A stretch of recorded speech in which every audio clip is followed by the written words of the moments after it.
It's very hard to try and summarise in a very small snapshot of history. I mean, Afghan history being as complex as it is. I'd like to think that the sacrifice that we have made, blood and treasure and sweat and tears over a long 6 months, has been worth it.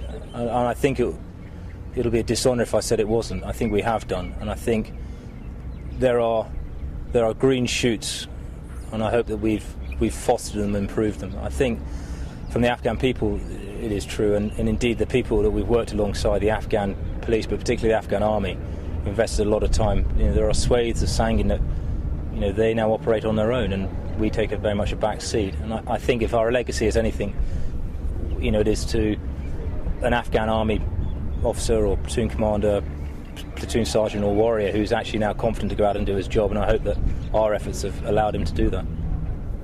I think they've got a good bedrock in which to continue. I remain convinced we're on the right bearing, and I hope and know that, talking to my opposite number who's taking over this part of Sangin, that he will pick up where we've left off and continue. And it's about bringing about a security and bringing about an enhanced capability of the ANA, and we both hold that as a duplicate end state to get to. To hand it over to the Americans makes eminent sense. Most of the British effort is further south, and it's right purely from a commander control and military perspective that the British own a certain sector and the Americans own another, and there are many campaigns in which that has happened, and this is merely a change of lines on a map to ensure that is more effectively done.